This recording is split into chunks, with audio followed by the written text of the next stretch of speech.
What happens when two podcasts get together to talk about revolutionary movies? We'll discuss that today on Footnoting History.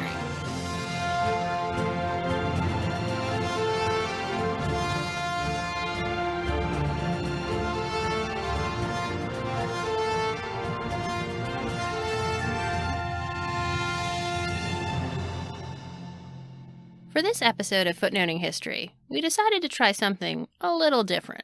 Christine and I, from Footnoting History, are joined by Rutger and Gil of Pod Academy, and we're going to go off script and have a conversation about the movies Les Mis and The Patriot and what they say about revolutions, history, movies, the whole nine yards. We hope you enjoy it. Hi, this is Elizabeth from Footnoting History. You may know us as the podcast that talks about how the best stories are always in the footnotes.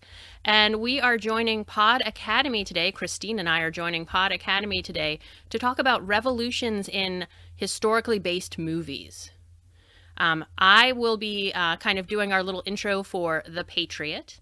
But we have three other movies that we're going to be covering over a 2-episode series. Would anyone else like to just name their movies or themselves?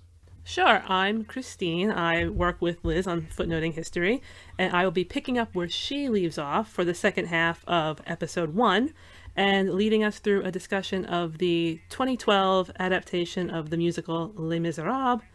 And then I will be handing it off to the lovely Pod Academy gentlemen.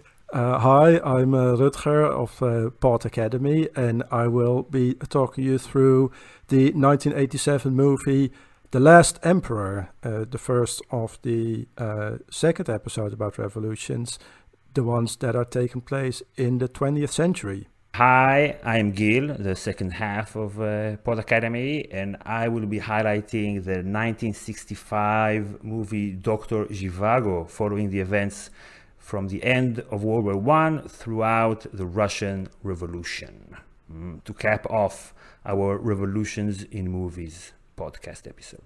But can I just say this is very exciting because we're in 3 different countries doing movies from 4 different countries. It's like we are covering the whole world right now. Well, not really, but much more than we usually do in one episode. I know. Okay, so we're going to get started with The Patriot. So The Patriot is a movie from 2000. Some of you might recognize it. It was about the American Revolution, specifically, though, the South Carolina campaign. It was one of Mel Gibson's kind of war movies, if you're familiar with Braveheart. Which I have never seen. Really? I know. Okay. I'm surprised too. Well, I'm stepping back from that one. So it was actually described in an article I read as the American Braveheart. So I think that kind of fits, especially I watched the movie or rewatched the movie with my husband, and there is a final scene at the end, which I was like, this is exactly from Braveheart. But it's about, again, so the American Revolution, the South Carolina campaign. It focuses on Mel Gibson is playing a character named Benjamin Martin, and he's actually based on an amalgam of a number of American revolutionaries: Thomas Sumter, Andrew Pickens, Francis Marion, Daniel Morgan, Elijah Clark. And so it plays into this whole because some of them wanted to fight, didn't want to fight. The largest one that he's based on is Francis Marion, who became known as the Swamp Fox. And if anyone knows about the American Revolution, guerrilla warfare was a big part of that because, right, it's like this scrappy group of guys who don't really have a lot of training, and they're against the British Army who are all lined up. And so Marion Francis, the Swamp Fox, kind of uses that guerrilla warfare in the South Carolina campaign to take on the British Army because they can't beat them in like the traditional methods of combat, of just lining up on the field. And it tells that story. It's cinematically really pretty, incredibly violent. There's a lot of blood. My husband just kept going, oh, that's a lot of stuff happening there. And I was like, yeah, that is definitely, but again, Braveheart. Well, I did, the first thing in my notes is also Braveheart 2.0. And it's, Mel Gibson from Australia fighting the Redcoats in various movies, in Braveheart and in this one as well. And I looked a little bit at how the costume design makes sense. And so the baddie in this movie, basically the English Reinhard Heydrich type of figure. Yes. He is a redcoat, except in reality he walked around in green, but of course that's not recognizably enough, so he needs to have the red thing, but then with a bit of a green sash so that you can still see that they're kind of like the Germans. And then they have to fight back, the scrappy, poor, downtrodden colonials in their mansions are having a hard time. I know, they're massive plantation homes that, they have to come out of to do I thought things. South Carolina was a real interesting choice. So I think... For the basis of it. Well, so I'm not going to speak for Christine, but I know usually when we talk about the American Revolution, we seem to focus a lot on New England, I feel. And so... But I was thinking about that, because is that because we're from the North? So having taught U.S. history in Georgia now for almost 4 or 5 years, no. It is. Oh, okay. It is. I always thought we were, because Elizabeth is from New York, even though she Yeah. lives in Georgia. So we were both educated in the North. And I always just figured it was like a local thing. Like they would focus on what was happening wherever you were from in the area at the time. But I guess I'm wrong. Well, so I would say that there's more Georgia history, like we'll talk more about Georgia battles or Georgia figures, but it's still predominantly that story of, the New Englanders coming in and the various battles that are fought in the North. So I also thought it was interesting that they chose a South Carolina perspective. And what I did was I looked up who the author of the movie was. And I did this for each of the movies, right? Because The Patriot is the only one that's not based on someone who was an eyewitness to the revolution or someone who lived through the revolution. Like every other movie we're covering have people who, like Victor Hugo saw, right, the uprising of June 5th. And so when we talk about Les Miserables, that plays in. But this one was by, let me confirm his name, Robert Rodat. And Robert Rodat is the same guy who wrote Saving Private Ryan. Yeah. So Really? yes, I looked that up Wow. too. yeah. So I was So he went. That's so weird because Saving Private Ryan is such a good movie, and this movie we haven't mentioned it yet, but I think it's really, really bad movie. yeah. So historically, I this don't- is well. Maybe you were alluding to it before, Well, but It's just like a as a pretty movie, but it definitely is telling you a story it wants you to Pretty movie. swallow. yeah. So it is interesting, right? Because Definitely. Saving Private Ryan is also cinematically super pretty I and love Saving horribly Private Ryan. disturbing. I cried through the entire D-Day opening scene of Saving Private Ryan when I saw it for the first time because you're just watching people be slaughtered. So it is really interesting, but so the author said that he specifically likes the idea that he puts people into moral quandaries where like both sides have an option where they're kind of both legitimately right, but then they have to choose one. And so that's the Tom Hanks character in Saving Private Ryan, has to make this decision to basically sacrifice his entire group to go after this one guy. And in this movie, in The Patriot, so what the deal with The Patriot is, and they steal this not from Francis Marion, who actually joined up from the revolution right away. They take this from another revolutionary who refused to fight until they burned down his house. Oh, when it comes personal. Yeah, so, and it's this type of idea. So in the movie, however, it's that Benjamin Martin, who's the character played by Mel Gibson, refuses to fight until they murder his son Thomas, right? Or until, I should say until the British, so the British... Lucius Malfoy. Yes. Yeah, I know. That's exactly what I also said. I'm like, oh my God, they got Lucius Malfoy to Yeah. play. And then I'm like, oh, The that's... super baddie. So sorry. So Colonel William Tavington is the British, kind of sadistic British guy who goes around killing people. And so he's the one who kills Benjamin Martin's teenage son, Thomas. And at that point, Benjamin Martin, who had fought in the French and Indian War, which was also an incredibly also violent period, and that's why he had eschewed violence, because he had been so violent during the French and Indian War, kind of... And I he don't know, really hated the French. Yeah, and a light switch like goes off in him, and he takes his two younger sons, and they go out and they begin to use guerrilla warfare tactics against the British. And so, but it's that idea again, right, where he was morally opposed to violence, even though he believed in independence, and then they kill his son, and he's like, well, all bets are off now. We're going to go in. It's like that call to action moment that they talk about in like novels, right? How you have like the build up and it's all of a sudden the hero has their call to action. Will they or will they not answer it? And what obstacles get in their way from doing it? Like it's literally textbook that.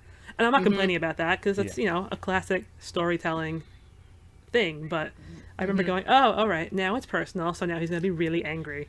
And that's why I was telling Liz before this, in all of my notes, I referred to him as Angry Dad. Because that was like his driving factor throughout the whole thing. It was like, I'm really angry and I'm a dad. Yeah, he was fine with sitting out the war. That's why it's also kind of funny that this movie is called The Patriot, because it's not really about his patriotism. A better name would have been The Family Man or something like that. Right? Angry Dad. Well, right, because it's wholly personal. He's like, yeah, I'm not going to do anything until they take my kid. Right. Rest in peace, Heath Ledger. Always adorable, always wonderful.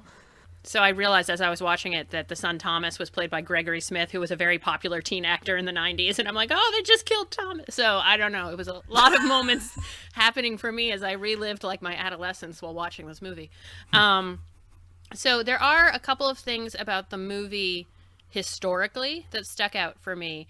And one of them was how slavery was or was not included in the narrative, especially because this is South Carolina. And the South Carolina campaign, and South Carolina is, or was, basically one of the leading pro-slavery colonies and states. Like, as I learned in my last episode that I just wrote about Georgia slavery, South Carolina was the state that guided Georgia into how they should legalize slavery and how they should codify slavery and all these different things. And yet they make this thing of Benjamin Martin having black people who are workers on his fields, but they are not slaves. Of course not.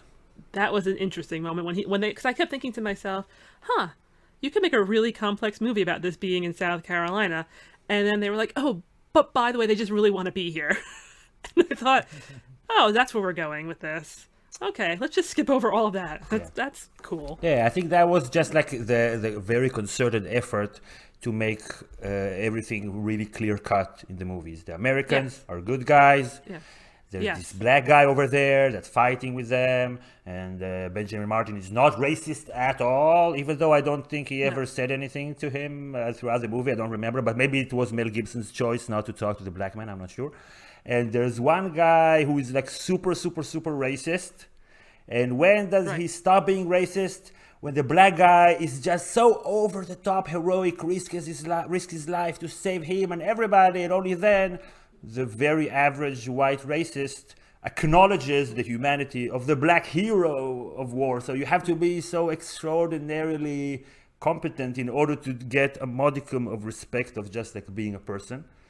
And at the end, of course, the black guy is part of the reconstruction of the town, as if he is among equals. And for me, rewatching it now, as things are going down in the US, it was especially uncomfortable. Just like this is too much. This is not unrealistic. Is this story of the American experiment? How is it relevant? Maybe to this specific black guy, but it's not relevant to the history that will go on after the American Revolution for slaves, former slaves, or just, African Americans. No, it's definitely an attempt to make very clear delineations about who is good and who is bad. And it definitely makes what could be a really complex and interesting film about how it was not that clear cut become something that's almost like a caricature of what was really going on, because it flattens it significantly. There is a conversation at one point when towards the end of the movie, I don't remember who it is, if it's the father or the son, gives everybody the opportunity to leave before they're going to go into that like final push, and they all like go back to their families, and the people come back, and as you're talking about the black gentleman is like, yeah, I'm here for you, and I sat there and I thought, well, okay. I mean, yes, there obviously there were black people that fought on both sides. I did a whole episode for Footnoting History about black loyalists. So you don't see them in this movie really at all. They get one line.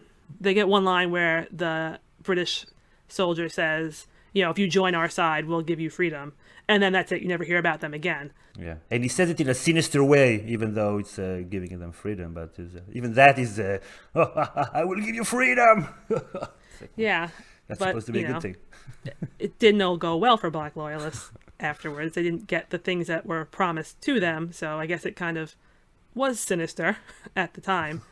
But it was interesting how much it was all downplayed. Because, it was a real opportunity to say a lot of things that was not taken.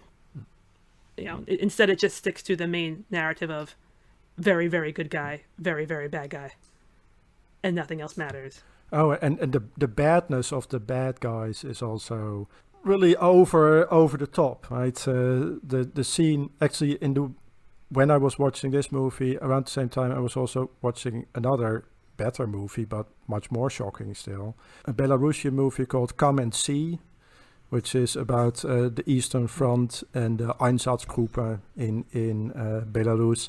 Both movies, and I watched them almost side by side, have a scene where the townspeople are herded into a church and the church is set on fire. And in the one movie, it is, the horror of it, and in the other, there's sort of the heroism, or like it's the way the Patriot. First of all, I don't think that actually happened. I think the British were bad, but I don't think they were that bad that they did that. I don't Those know. kind of atrocities. Liz knows more about that than I do. Okay, two things. I wanted to add one thing that I guess I was muted before, so that makes sense now.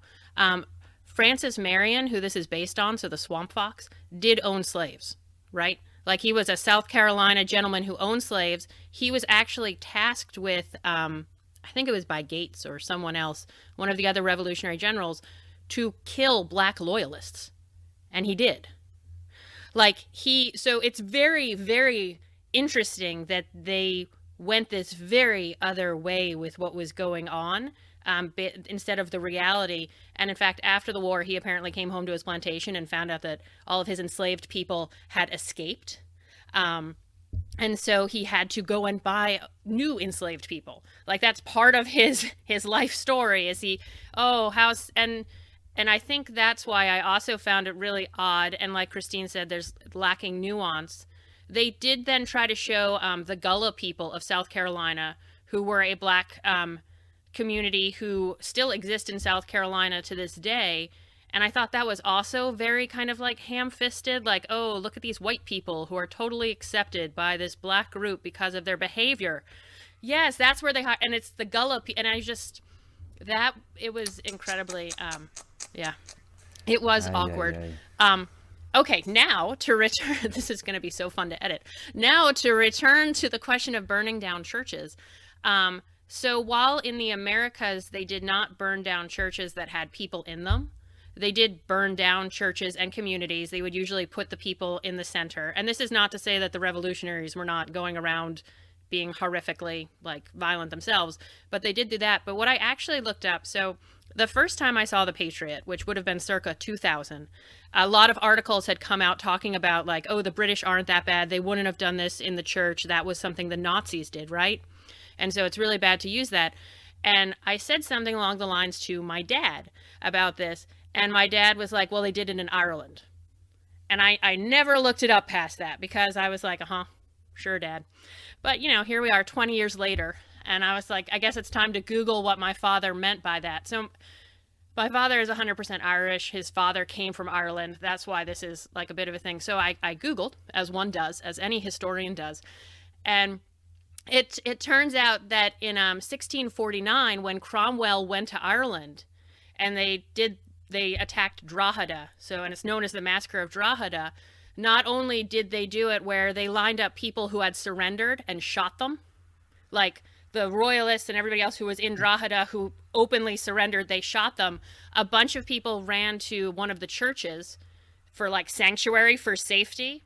And there were also priests and other people in the church, and the British burned it with them in it knowingly. And so while I understand, and I don't actually think Robert wrote that, because I think if he was using this as an idea, he would have said this a long time ago, hey, I took this from Cromwell. But I do think it's interesting that people are oh, see, the British would never have done this.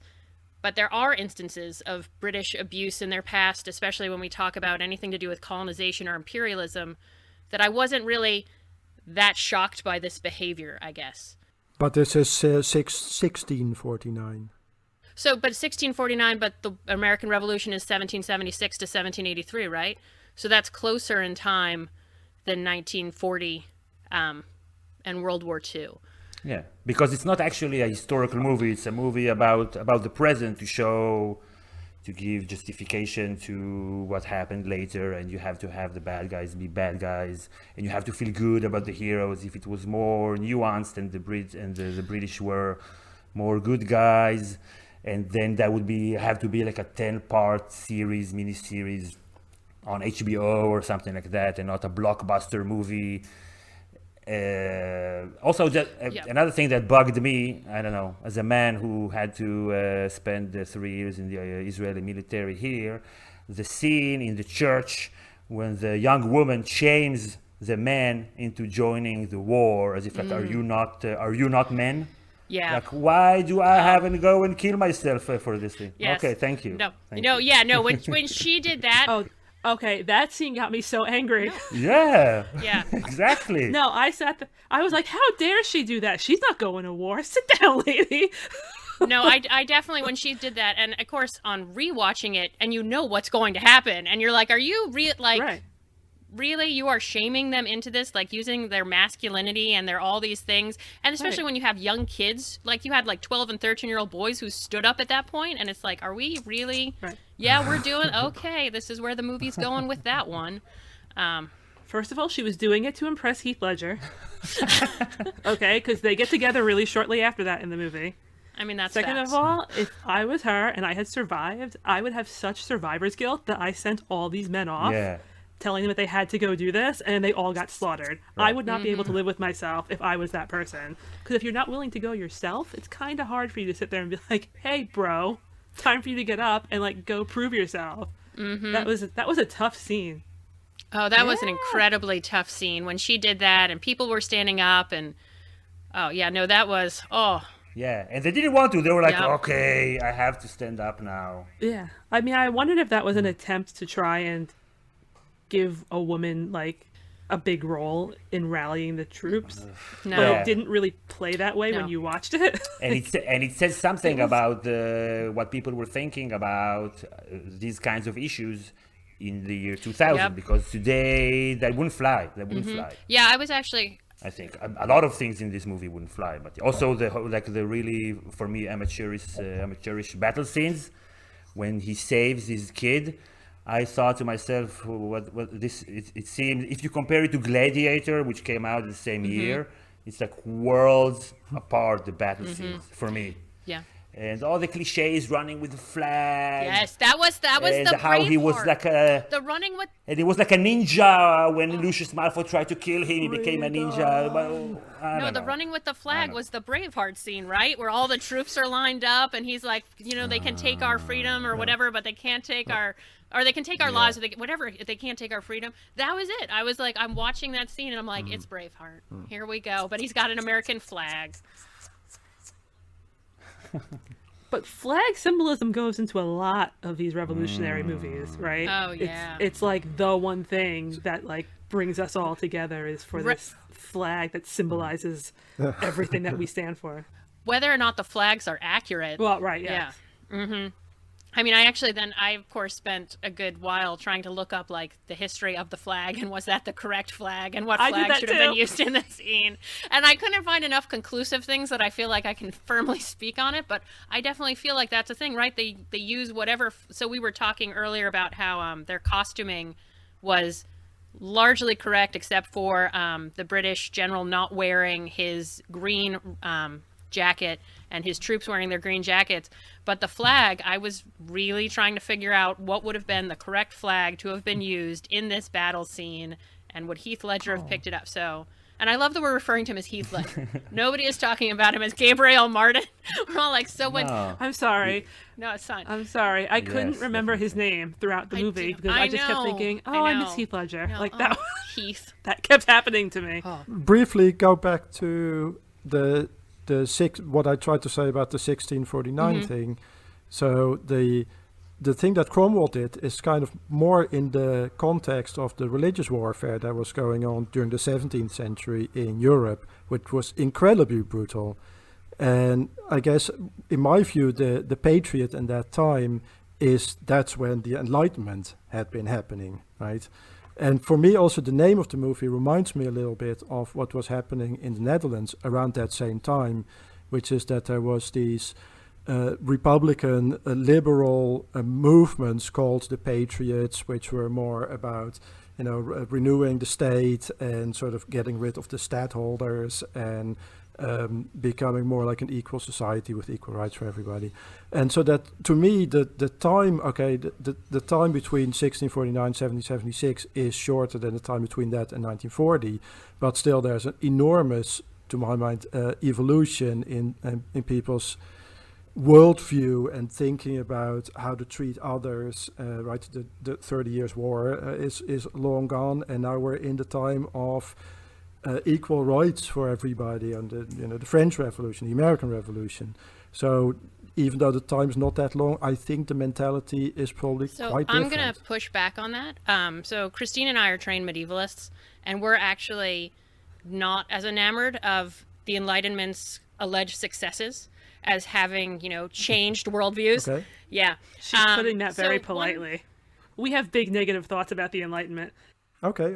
The Enlightenment categorized a lot of people. Like, that's where the Enlightenment is where we start getting to the ideas of categorization that's going to end up with, our racist categories and everything, right? Where certain people are at certain levels and certain people are inferior and these people aren't here and these people aren't there. And I think if you look at any of the history of British imperialism in the 1800s, like in India or in Africa, especially late 1800s in Africa, you're going to see a lot of horribly abusive behavior. And so I am not convinced that the Enlightenment changed a lot of these warfare tactics for how the British would have dealt with people. Now, again, we have no record of them burning down a church during the American Revolution with people inside it. So I will give us that it was borrowed and over the top in that one way. But I don't think a lot of people, especially from the countries that the British colonized, also, I mean, if we're talking as Americans, we bring back in slavery, a lot of the slave systems that were in the colonies were British slave systems, right? Those were Caribbean-based British slave systems, and those were horrifyingly brutal, which is also why it's interesting that South Carolina, we give Benjamin Martin this "I don't have enslaved people" big motif thing going on, because South Carolina had brought over a lot of the Caribbean planters, who the sugar plantations, all these things that treated people really horribly. So it also ties into the concept of saying equal rights, but it's really only equal rights for certain specific groups of people. Yeah. Well, so here's my question then. If the Redcoats had the Maxim gun, would they have used it the way they used it in India or Africa, but then against the American revolutionaries? I think they probably would. would. Yeah. I don't think it would have occurred to them not to, especially by the time you were in the revolution. I have no problem seeing that, and perhaps that's because I descend from people who were colonized by the British. I am not as tripped up about, the British weren't that evil. In fact, I would like to have it not necessarily here, because here we are doing it, but I would rather us focus on, instead of defending British practices in the American colonies, but discuss British tactics in other colonies and how they were or were not abusive or horrifically. Well, but doesn't it also, even on a simpler level, it can also just tie into access. If you have it, you're probably going to use it. Mm-hmm. Right? Like, I mean, isn't that one of the reasons why some people try and, like, prevent people from having nuclear weapons? Mm-hmm. Because if you don't have it, you can't use it. Mm-hmm. And I'm not saying that everybody's going to use everything all the time, because I don't really know where anybody stands on those situations personally. That's not even what I'm trying to get into. But if they had that weaponry, we cannot definitively say they would have chosen not to use it. Mm-hmm. I have a question to ask of you and to see what you think. I think that out of the four revolution movies that we have about the American Revolution, the French revolutions, let's say, the Last Emperor, like the fall of the empire in China, and the Russian Revolution, the American Revolution was the least revolutionary. and how different would the world history be had the British won, considering how the UK is today in many ways not that different than America when you compare it to how the French Revolution just changed the course of the entire history of Europe, and China today being something totally different than it was before the fall of the emperor. Well, the specific events in Les Mis are less revolutionary than the specific events in I'm like lumping it with the French Patriot. Revolution, let's say, like the entire process of how it impacted the way the society is built and the rights and all that. But even that, ultimately, you still get 20-something years of empire right after the 1832. So it's still that film. France didn't change that fast. I think that the American Revolution, I mean, if you look at who's in charge before, even if you look at the colonial legislatures, a lot of the people who are the colonial legislators who become the revolutionaries are in charge before the revolution and after the revolution, right? Like, there's not a lot of societal change that happens in the colonies. The political change that happens in the colonies is largely that they no longer are a monarchy. But the guys who are in charge are in charge. Well, but the natural experiment has been done.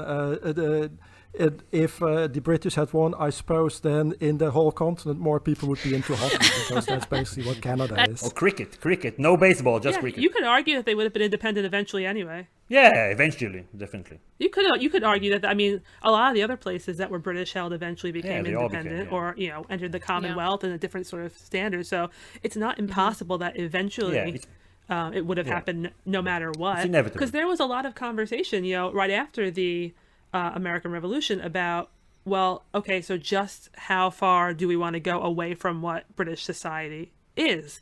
And it wasn't a foregone conclusion that they were going to necessarily not have titles, right? Because those are things that were talked about. What are we going to call our leader? Is he going to be a president? Is he going, what are we going to do? Is he going to be a king, right? Like, they floated the idea that they would just start their own dynasty in the U.S. And you can contrast that to the societies, maybe the French Revolution, what they were trying to do is revolutionary beyond the imagination, change even the days of the weeks, and just completely I love change. that calendar. That calendar is one of my favorite creations in all of history, because it's so crazy. Like, completely change the way that you experience your day to day, and obviously Imperial China. And Imperial China versus Communist China is just a totally different society, and the Soviet Union and the pre-revolutionary Russia is just like totally different, like hierarchy, social hierarchy, and the way the societies are built. And the American Revolution, it's as if you just change hands, one boss, same as old boss. Right. It's actually, to tie it to the French situation, I did an episode a couple of years ago about a woman named Elizabeth Patterson, who was from Baltimore. And she lived in the late 1700s, early 1800s. And her thought process was, I'm really upset that this revolution happened, because I really want to live in European high society, but over here. So then she marries Napoleon Bonaparte's youngest brother, right? And she thinks, now I'm going to go over to Europe and everything's going to be great, because I'm going to get away from this horrible United States that gave up everything that made it cool, because European society is so much more superior to what we have over here. And then Napoleon's like, no, I'm good. See you later. And makes Jerome divorce her. And you sit there okay, but I'm sure she's not the only person who felt that way. Right? She's the one that I read about and I studied, but there were more people out there who were like, I don't really know how I feel about this whole, let's have a president and no titles. And people. For the people, by the people. Right, yeah. What does that mean? What's that going to look like long term? When you take out the hierarchy, what happens? I think a lot of people really would have questioned that, whether or not, now we all know how things go. And you can see in these movies, it's very dangerous. Revolutions are very dangerous, regardless of good intentions. It's just for the people living at the time, it's just you get ground to a pulp by the wheels of history, and it's just even the good guys. There are no good guys in revolutions, and I think that's also a recurring theme in the movies. You can see that there's not a lot of nuance, not only in the Patriot, because revolutions are not very nuanced times. You have the regime and you have the revolutionaries, counter-revolutionaries. It's very clear-cut, even if you have several forces fighting at the same time, and the Russian Revolution was very convoluted. But it creates also movies that politically are not nuanced. You have the good guys and you have the bad guys. Here it's the British, later with Javert, and the communists portrayed very unfavorably in The Last Emperor, and the communists portrayed very unfavorably in Dr. Zhivago. I see that Rutger is shaking his head. In The Last Emperor, I'm not so sure. I think they're portrayed somewhat favorably, actually. Well, I think it depends on who's making the movie, but I also, bringing back my earlier point about who wrote The Patriot, when we talk about who wrote the story behind the movie, right? Because The Last Emperor is based on the last emperor's autobiography, but also after he had become a full-fledged communist revolution, this is the way to go, he had bought into it. And so it's going to be really interesting. But it's also I was thinking that the revolution that's in 1911 to 1912 that brings out the Qing dynasty, but he's allowed to stay in the Forbidden Empire. We don't get a lot of that revolution because he's in the Forbidden City, not the Forbidden Empire, the Forbidden City. And so, see, I was checking myself. Yeah, but so it's really interesting what we see or don't see, also because of who's writing them, right? So it's Boris Pasternak, who is was born in 1890, is writing Dr. Zhivago. And then Victor Hugo, who's a pro-Republican revolutionary, is the one who's writing Les Miserables, and he had seen that. So it's also the movie making. I think you made a really good point when you said The Patriot was made in 2000, and how would that movie be made today if it would be made today?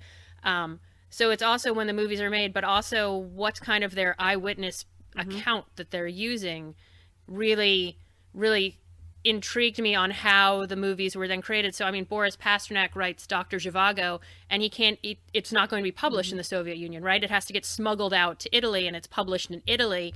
And so that's also going to feed into the narrative of everything, that how the film is constructed, and that lack of nuance that you mentioned, that there are the good guys, and then there are the Lucius Malfoys of the world who are coming in and are just these archetype caricature bad guys who are super bad, and you're not necessarily getting enough of the nuance. I know in Les Miserables, Victor Hugo, he didn't slam Louis Philippe and everything, but the movie and everything, I'm not going to say that slams it, but it kind of ignores the fact that he might have seen that this was not complete. He was maybe a little more nuanced in his writing than the movie becomes. Well, he also had about a bajillion pages worth of he did conversation about it, where he was and not a short book.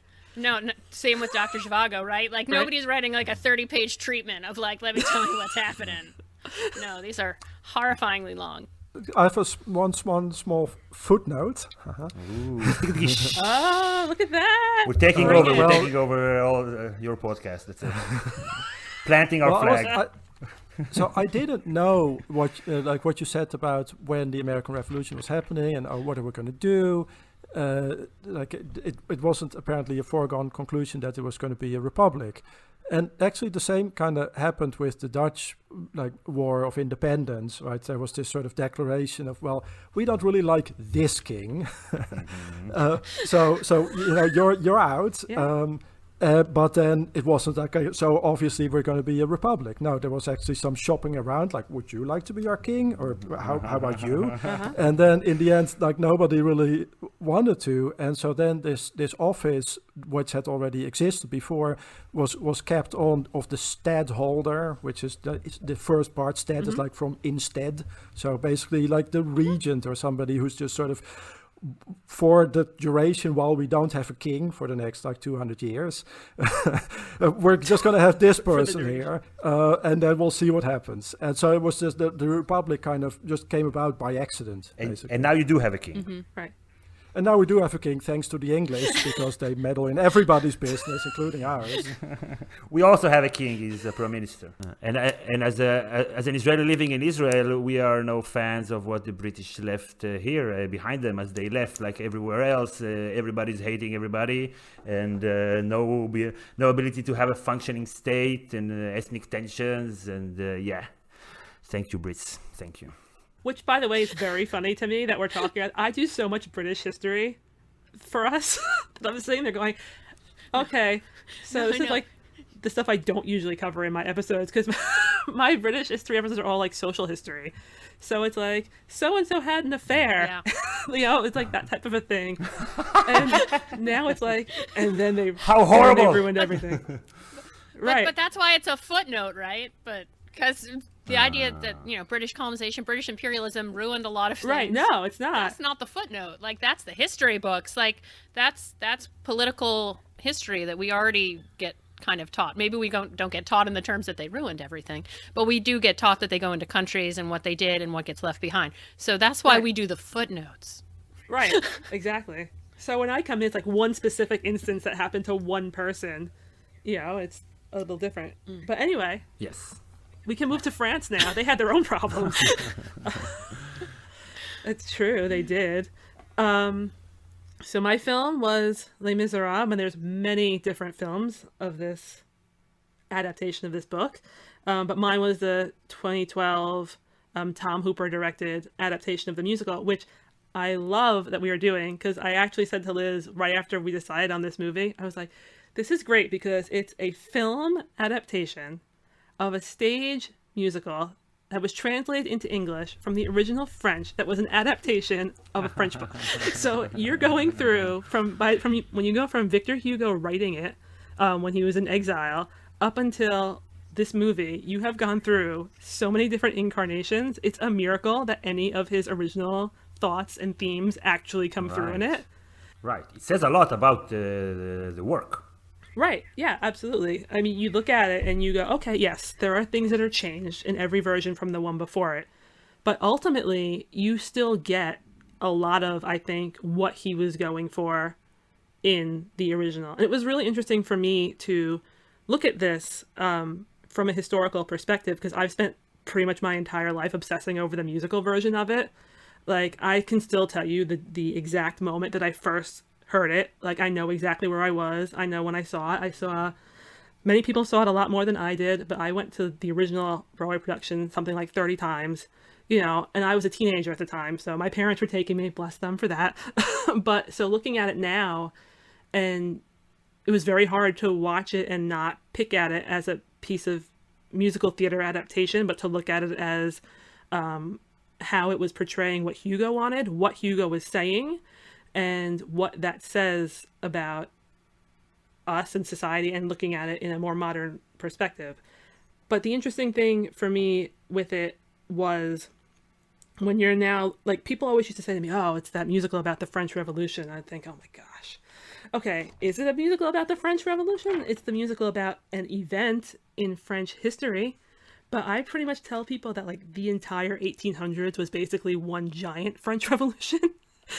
Because I was looking at it and going, okay, to understand how not the French Revolution this is, you have to look at it and say, if you go back to the 1780s, you still have Louis XVI and Marie Antoinette on the throne. You get into the 1790s, that's the French Revolution everybody really knows about, right? They get executed, there's guillotines everywhere, Robespierre's over there. By the end of the 1790s, you have a new government, the Directorate, that then changes into Napoleon coming in 1799, but he's not emperor yet. He's not emperor until 1804. Then you have him getting overthrown, coming back, getting overthrown again, getting replaced again by Louis XVIII, who then is like one of the few people to actually die while on the throne instead of getting tossed off of it. He gets, followed up by Charles X. Charles X then gets overthrown, then has Louis Philippe come in, and then you get Les Mis. Which is like a whirlwind thing of how not the actual French Revolution. Yes. And after that, you have 30 more years of exactly. coming and going revolutions. Right, yes, exactly. But when people say to me, well, Les Mis is the French Revolution, it's like, no, it's a French Revolution. It's a very small blip that probably, if he had not talked about in that book, would not be half as well known, That's as so it true. is today. And Hugo, in other books he branches out, but within the scope of Les Mis, everything that he writes about happened while he was alive. So because Hugo was born in 1802. His father was a Napoleonic army man, so he traveled around. He knew that. The book main action starts in 1815, right around Waterloo time, and goes through 1832, all during a time when Victor Hugo was witnessing or around or aware of what was going on in these events. Now, it doesn't get published until 1862, while he is in exile, because well after the events of Les Mis, he decides he doesn't like it when France is about to become an empire again under who will become Napoleon III. And so he leaves France, goes into exile largely on the Channel Islands, and then doesn't come back until Napoleon III is overthrown. But the Les Mis itself is actually published while he's in exile. So he's writing about events that he witnessed, publishing it during a time, it's still about 30 years after these events, because it doesn't, 1832 to 1862, the people who were reading about it were already 30 years removed from the events that happened, the big revolutionary events in it. And I found that really interesting, because you're actually in another empire reading about basically one of the last big, revolutionary sort of pushes that happen to a totally different person. Like, actually the person who was replacing, you're in Napoleon III's time reading about the person who was in before him. Yeah, and this is why this revolution fails in this movie, because when he's writing it, there's no victory. But first thing that struck to me that is different between that revolution and the other revolutions is that the revolutionary forces, they cry out "Vive la France!" So their idea of revolution is to have France, while the other revolutions is just to. It's not, go China, go Russia. It's just let's create something new. And here there's something new, but also harkening back to what we tried to do before. Yeah. And that is not a kingdom, but a republic of everybody, the French. Mm-hmm. So that was an interesting nuance. It is interesting because the overthrow of Charles X and the bringing in of Louis Philippe is interesting because it happens so fast. You get Charles X, he gets overthrown, and within 2 weeks, you have Louis Philippe coming in. So there were a lot of people at that point who were kind of like, wait a minute, I thought this was going to be our next big revolution, and it's gone, and we just have another king. Mm-hmm. So there's a lot of you stir up that revolutionary fervor, and then just push it right back down again, but it's still simmering there, under the surface. So by the time you get... And you can't stop it. Right. By the time you get to 1832, there's a cholera epidemic that's going across Europe, and it's hitting France.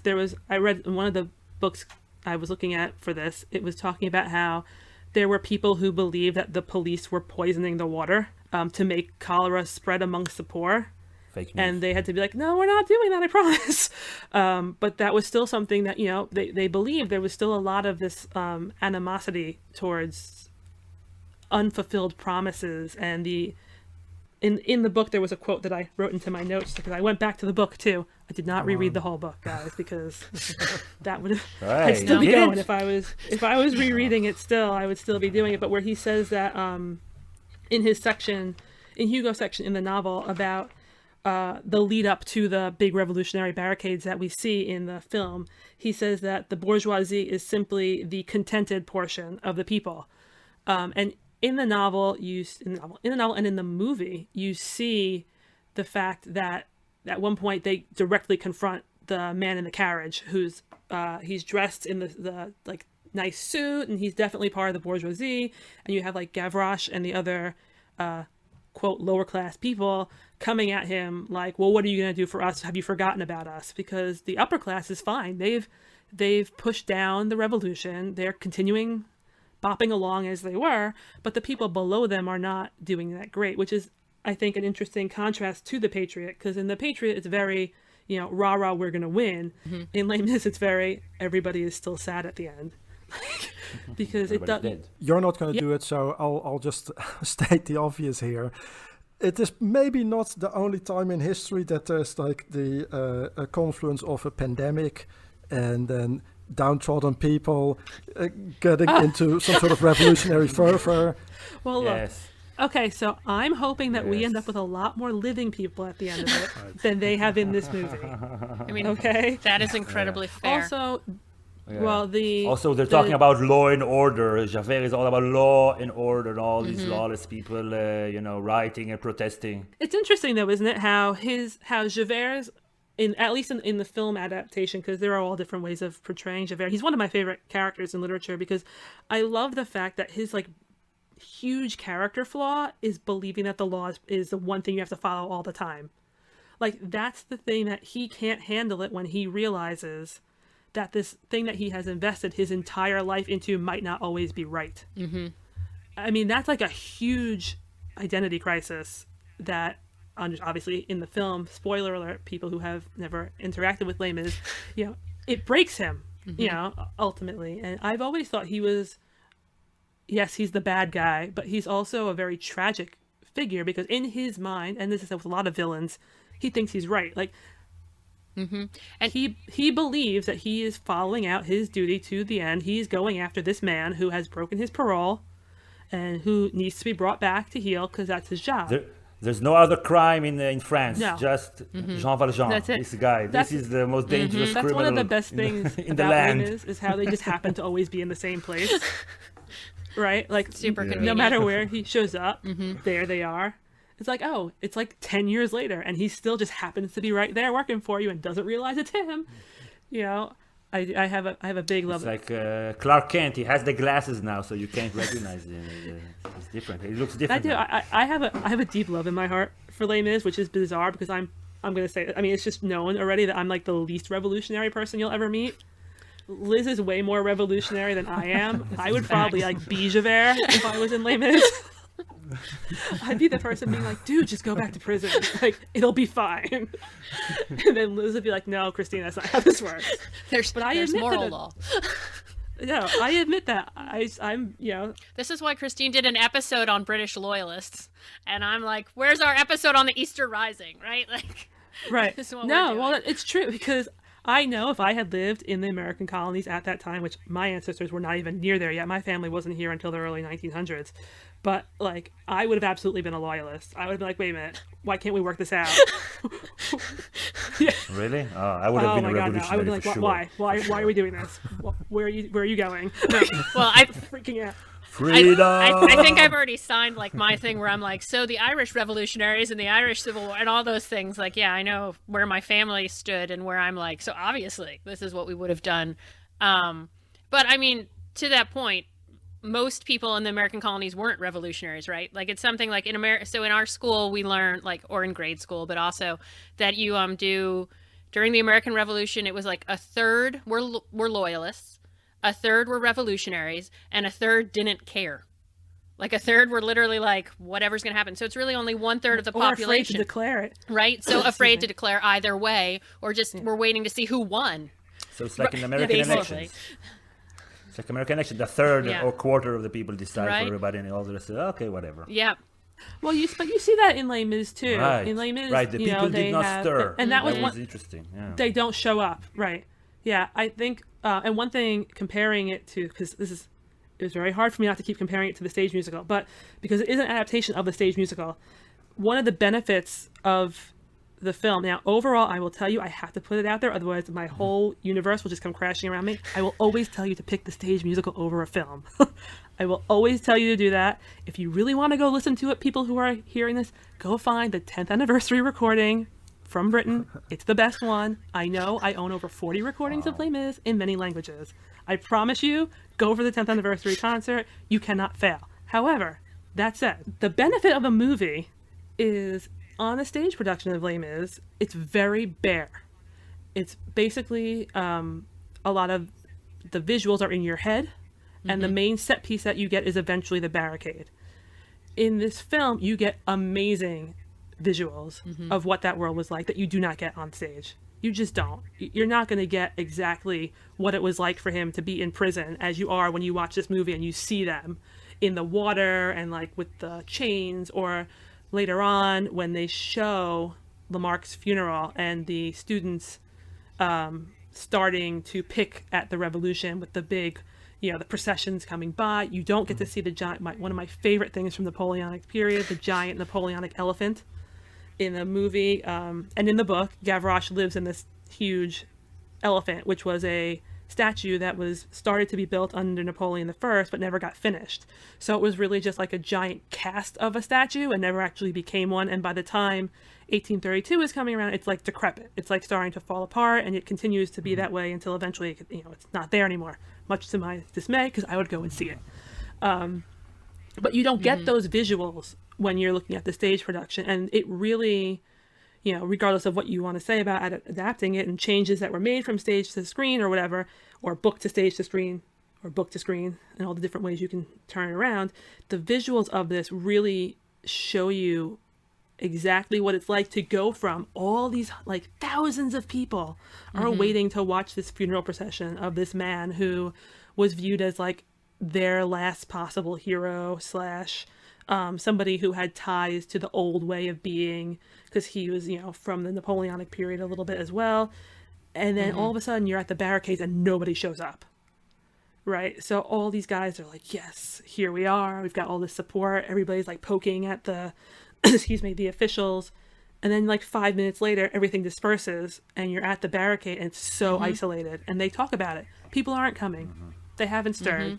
They're scared. They're going home. Yeah, it's all great to be in a rallying cry when you've got tons of people around you, but not everybody really was like, you know what?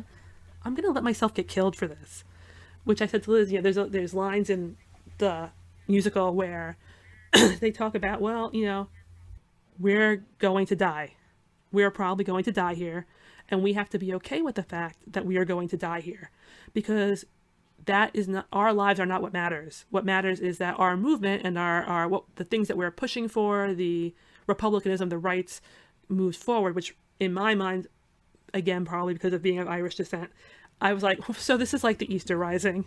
You see this theme that happens a lot in revolutions, where the people who are actually fighting in it are aware that they might not make it through, and they have to hope that their dying will not cause everything to fall apart. Like in the Easter Rising in 1916, they basically were like, the British are going to come in and steamroll us, right? But we have to hope that the fact that we are making this stand in Dublin around this will cause everybody else to rise up. And in the Easter Rising, it doesn't really. After World War One. Here also in the French Revolution, we said it takes 100 years. Right, exactly. And in the French Revolution, right. And here in this movie or this story, you see that like they get crushed. Yeah. I mean, they get like completely obliterated.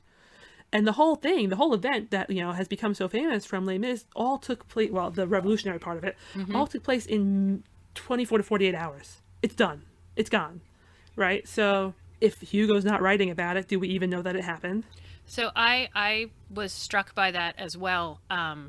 So there's, and this is why I was struck by that. So there is a children's book by Lucy Maud Montgomery in the Anne of Green Gables series. I don't know if the Anne of Green Gables series is as popular in Europe or Israel, but it was written in, say, 1900 to like 1940.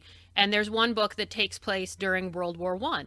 And in the book, there's a whole discussion about the Battle of the Marne and will the line hold and this whole thing. And it goes on for a whole chapter, right? Like, oh, this, and then finally the line holds and there's the miracle of the Marne. And so I read that when I was, 11 or 12. And I was like, oh my gosh, what a pivotal moment of World War I was the miracle of the Marne. Like, everyone must talk about it. And then my first world history class, it was one sentence in a textbook. Like, the line was held at the Marne, and I was like, what the? This was such a massive moment. And that's the thing with this, right? Because of Les Mis, we're all like, this must have been such a defining, massive moment in the multiple French revolutions. And yet it's only because Victor Hugo wrote about it in a way that we even talk about it. Like, it's really cool, because I think that's a large reason why people conflate it with the like actual French Revolution, because it seems like it should be such a big deal. You've got this huge, and the musical was already out when I was growing up, so it was a sort of thing that like it was this epic, like everybody knew about this big story about what was happening in France, and I'm sitting there going, okay, this is going to be like a huge thing, and then you look it up and 5 minutes later you're like, oh wow, it really was not a huge thing at all. It was a huge thing to the people who were in it. It was a huge thing to the people who died. It was a huge thing to the relatives of the people who died or who witnessed it and all that sort of situation. It made enough of an impression on Hugo to write about it. But in terms of like the scope of French history, it's really like, it's a blip, because it gets put down and you still have Louis Philippe is still there for another over a decade, before he gets actually, ousted in favor of eventually Napoleon III. But it seems like, they even say which is not a line that's in the musical on the stage, but might be now. At the time it was not, but it is in the musical for the film, when he basically, Gavroche says, we had a king and we got rid of him, and now we've got another king who's just as bad as the last king. And if you don't really know the time period, there are several points in French history when you can say that that's what's happening.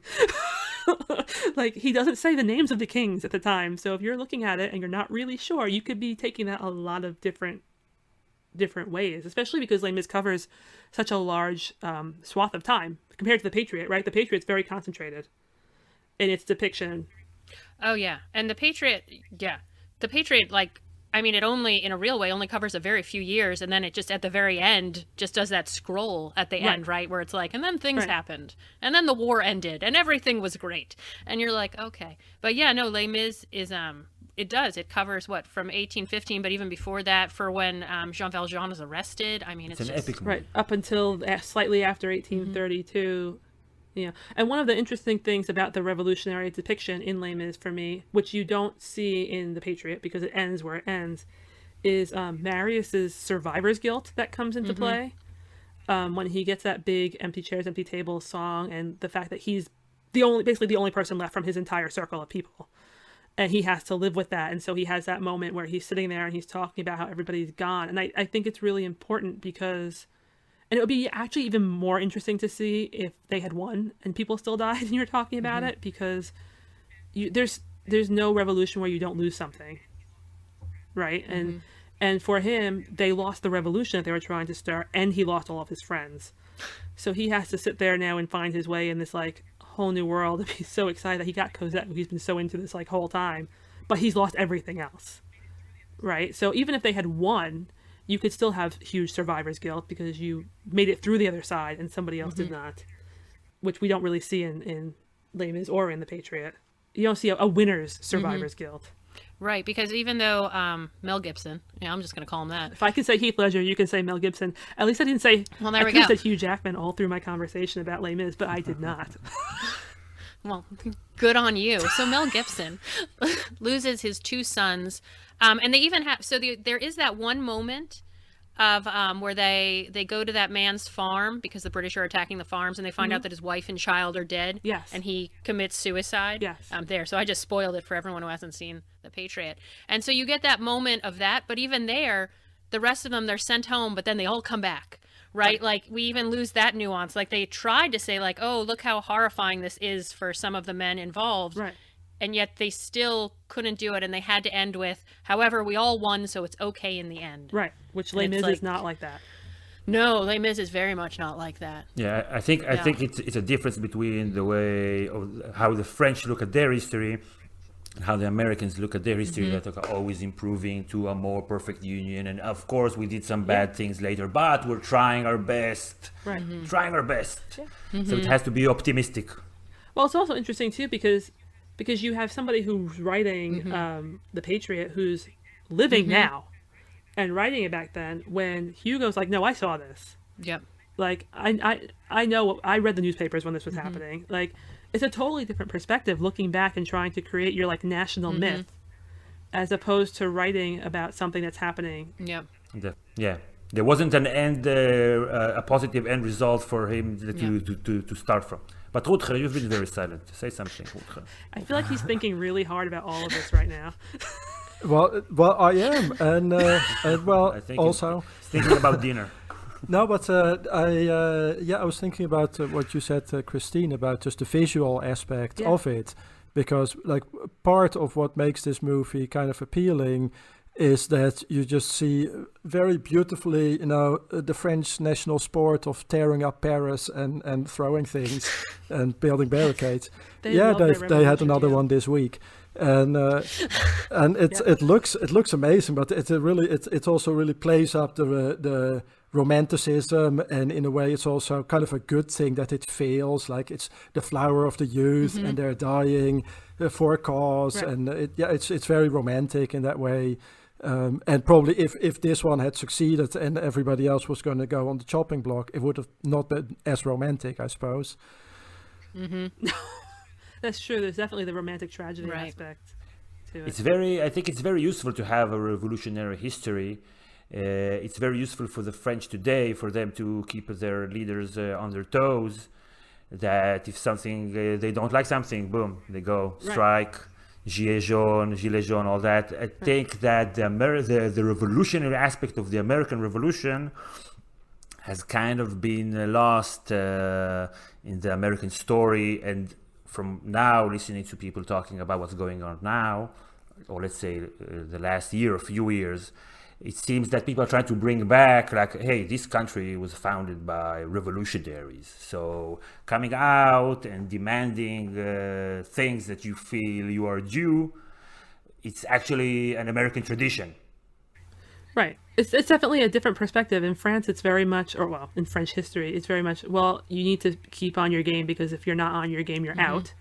And there's definitely a push, or there used to be a push, I'm not in the school system personally anymore, of the belief that we did this revolution, this great thing happened, and now we've got it. Yeah, we did it. We finished it. It was right. And then the Civil War made everything even more right. And so we don't have to. So yeah, there is that idea. Anymore. Yeah, where don't it's complain. all done. Right, where France is like, you better watch your back. Right. Especially in the 1800s. Like, we did an episode, Liz and I, last year, where we talked about important things that happened at Notre Dame in the 19th century, and it was literally like, this person got overthrown, then this person got overthrown, then this person got overthrown, then this person died.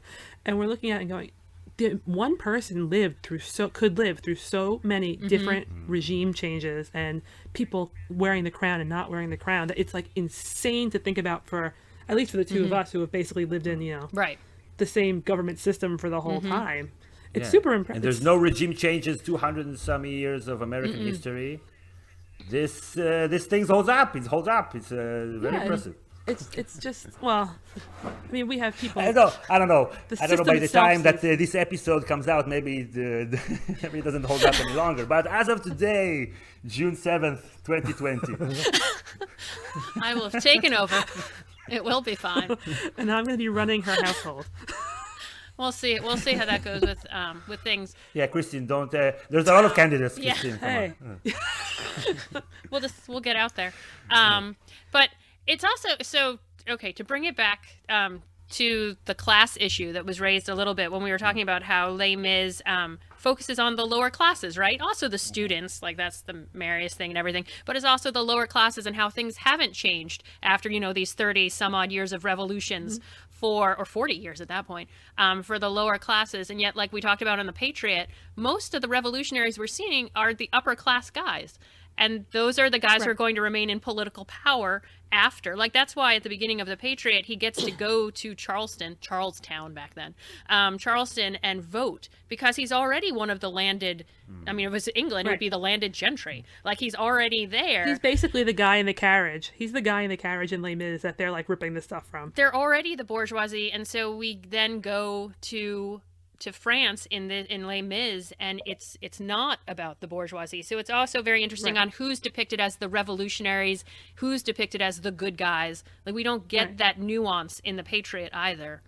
It's easy to forget that Hugo was a very political person, and at multiple times in his life actually served in French politics, because you're seeing in Les Mis, he like bullet points basically all of the things that he was talking about. Like, he was really into prison reform at one point, and then he was really into helping women. And so you literally go through those beats within the film, coming from the book, where you see, the way Valjean is treated in prison, and then the way he is when he gets out, and how he has to deal with the parole system that prevents him from basically getting ahead in life because it's so tough. And then you transfer that into, he breaks parole, so he's finally able to get his like new start on life by abandoning this prison system that is trying to keep him down forever. And then you switch over to Fantine, who is the like epitome of a woman who can't get anything to go right for her, and who has all these things happen to her that put her farther and farther down the social ladder, based on the way the system works for her in France at that time. And you move into the revolutionary aspect, which is where more of his political ideals come out.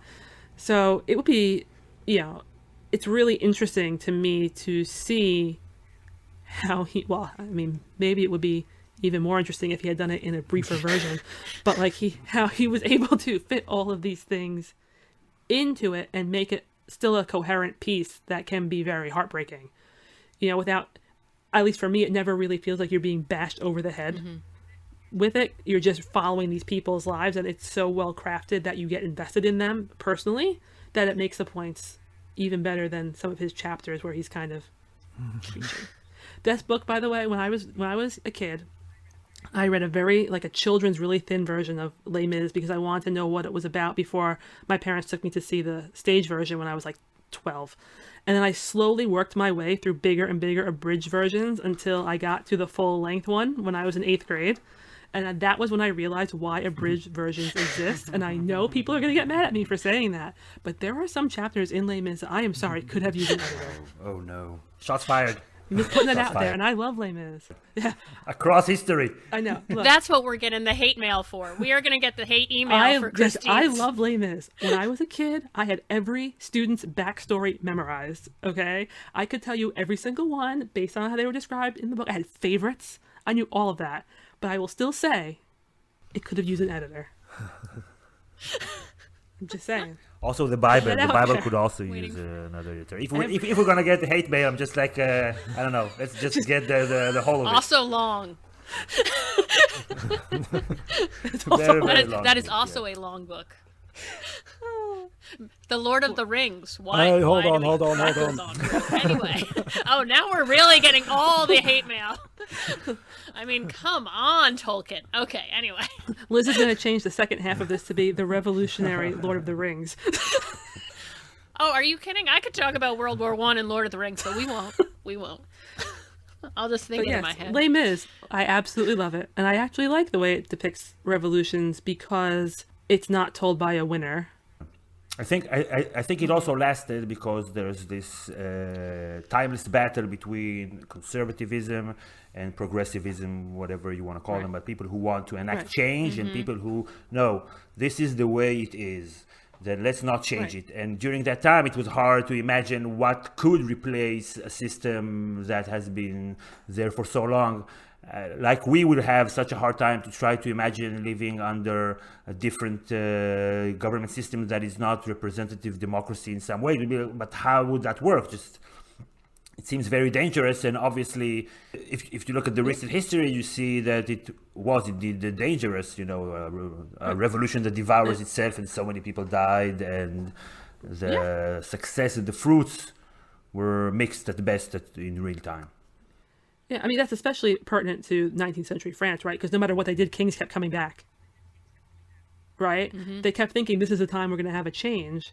And I love monarchy history, so like that's great for me looking at it from now and looking back at it, but like living through it, if you're looking at it and you're thinking this is the time we're going to change, you're going to get right. They just keep coming back. Yeah, they keep coming back for almost 100 years. It makes me feel of contemporary Israel. Yeah, nuance.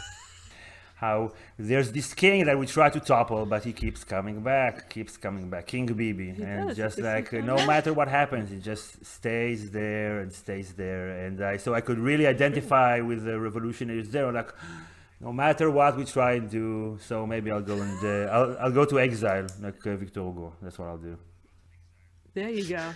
And then you can write your big treatise and have it sent back and become a famous novelist. Yeah, so many. There are too many left-wing Israelis who write movies and books and TV shows about the injustices. So there's too much competition. I think I'll just I'll keep doing my podcast. Thank you. You just don't want to have competition. That's the thing. I know it. Oh my gosh. On our website, www.footnotinghistory.com, you can find overviews of The Patriot and Les Miserables in case you haven't seen either. Additionally, if you're interested in owning some Footnoting History merch, including our masks, you can find out more through our shop link at www.footnotinghistory.com. Want to support the show and keep it open access? Our Patreon is at patreon.com/footnoting_history. You can also follow us on Twitter at History Footnote, or on Facebook and Instagram as Footnoting History. And of course, the best stories are always in the footnotes.